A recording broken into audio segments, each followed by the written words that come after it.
अभी अभी सिलेंडर वाली हारी हैं। समाजवादियों ने और गठबंधन ने मिलकर के, किसी को सिलेंडर वाली कहा जाता था, उन्हें हराया है। और अभी अभी जो 2024 का चुनाव हुआ उसमें हारी है बीजेपी। अभी ये लोग हार से उभर नहीं पाए हैं, इसलिए बीजेपी कुछ भी बोलने लगती है।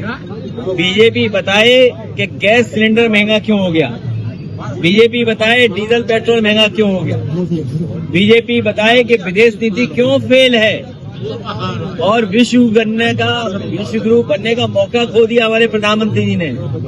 अगर वो ईरान उतर गए होते हवाई जहाज लेकर के, तो आज दुनिया में सबसे बड़े विश्व गुरु हमारे ही प्रधानमंत्री होंगे। पीएम जनता से अपील कर रहे हैं कि निर्भरता खत्म करें पेट्रोल डीजल पर। पीएम ने अपील करी पब्लिक से कि आप लोग ईंधन का प्रयोग कम से कम करें। अरे इससे कपड़े भी तो महंगे होंगे, अभी तो कपड़े भी महंगे होंगे, तो क्या ये भी अपील करेंगे कपड़ा मत पहनो, एक ही वस्त्र में बाहर आओ? क्या ये भी अपील होगी? और फिर ये जो नीट एग्जाम है, ये लीक एग्जाम हो गया है। नीट एग्जाम नहीं, ये लीक एग्जाम है।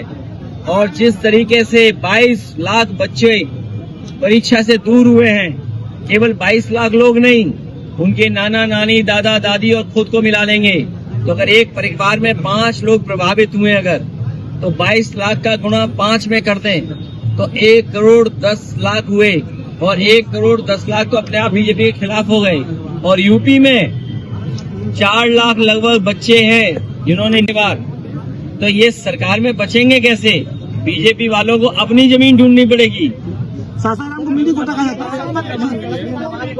इसके लिए हत्या हुई है, सड़क पे नमाज नहीं पढ़नी चाहिए और सब प्यार समझाया जाए। देखिए ऐसा है, हमारा भारत सबके लिए बराबर है, संविधान बराबर की है। हम लोग आज भी बाहर बैठे हैं सड़क पर, अगर सरकार मना कर देंगे कि हम प्रेस नहीं सड़क पे कर सकते, तो सरकार हर आयोजन को सड़क पे करा रही है, क्योंकि उन्होंने कोई इंतजाम ही नहीं किया, कोई इंतजाम नहीं किया है। स्मार्ट सिटी बताओ, लखनऊ में रैंकता है ट्रैफिक। स्मार्ट सिटी, किसी के धर्म से खिलवाड़ नहीं होनी चाहिए। हमारा संविधान, हमारा लोकतंत्र कहता है कि सबको बराबर का अधिकार है। भारतीय जनता पार्टी ये चाहती है कि हम बहस करने लगे और चीजों पर।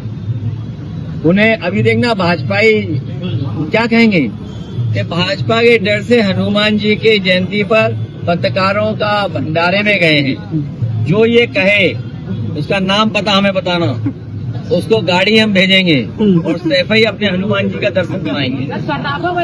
दुकानें बंदी की कगार पे है। और तुमने समझा नहीं, सोने की चिड़िया बोलने वाला अमृतकाल में बीजेपी वाले सोने की चिड़िया सहम गई है। अमृतकाल में सोने की चिड़िया सहम गई है और सोना ऐसी व्यवस्था कर दी है कि हमारे सुनार खटिया डाल के सोए वहाँ पे, सोना शुरू कर दें।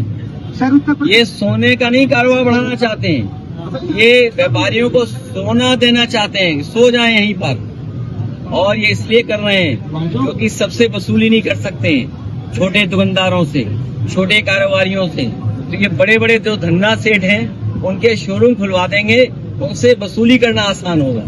इसलिए अपनी वसूली के लिए ये छोटे छोटे दुकानदारों को तबाह कर रहे हैं। सर, यहाँ ज्वाइनिंग हुई है जिसमें अदीप सिंह हत्याकांड मामले के आरोपी प्रदीप सिंह चबूतरा को शामिल किया गया है। मैंने ये नाम नहीं सुना। मैम फोन करी। और उस दल के बारे में मत बात करो, उस दल के बारे में चर्चा मत करो। चर्चा करो कि लोग टेप रिकॉर्डर लगा करके गाना बजा रहे हैं, अगर कहीं भी पेट्रोल पंप पे भीड़ देख रहे हैं, कौन सा गाना बजा रहे हैं? कोई नारा लगवा रहे हैं।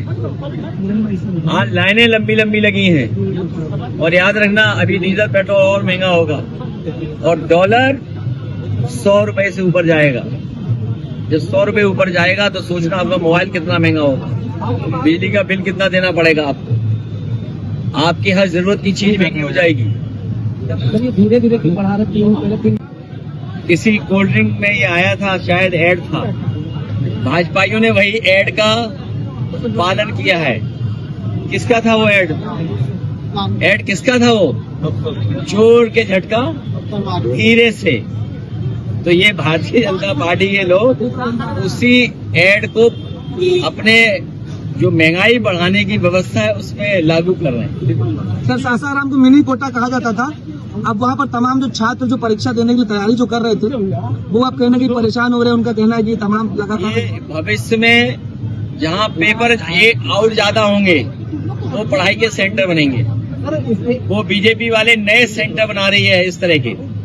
सवाल में जब धर्मेंद्र प्रधान से सवाल पूछा गया तो जवाब देते हैं बचते नजर आ रहे हैं, क्या लगा?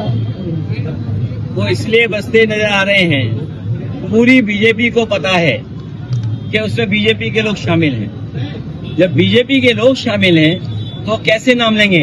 अभी सुनने में आया BHU में कोई क्वेश्चन पेपर आ गया है और उसका सवाल भी बड़ा टेढ़ा मेढ़ा है। बताओ, BHU जैसी प्रतिष्ठित संस्थान जो हमारे पूजनीय सम्मानीय शिक्षाविद मदन मोहन मालवीय जी ने बनाई, उस संस्थापक के उस संस्था में बताओ हमारे कैसे सवाल पूछे जा रहे हैं। ये भारतीय जनता पार्टी की सोची समझी रणनीति है कि किसी को बदनाम करो और फिर उससे सवाल पूछवाओ। समाज में बदनामी भी ये भी कराती है और फिर नाम सवाल भी हम ही पूछने जाते हैं, हमसे पूछा जाता है। परीक्षाएं में देखा गया इधर कुछ परीक्षाओं ब्राह्मणों को लेकर के ही सवाल है, ये सवाल को दिख रहे हैं। ये हमारे मुख्यमंत्री जी जानबूझ के करवा रहे हैं जिससे कि आप लोग दूसरों पे गुस्सा निकालो, उनका न गुस्सा निकालो। BHU में अगर हुआ है या फिल्म बनी या और कई घटना हुई तो ये सरकार की जिम्मेदारी है, मुख्यमंत्री की जिम्मेदारी है कि आखिर मुख्यमंत्री क्या कर रहे हैं। कहीं ऐसा तो नहीं ग्रीन कॉरिडोर बना रहे हैं।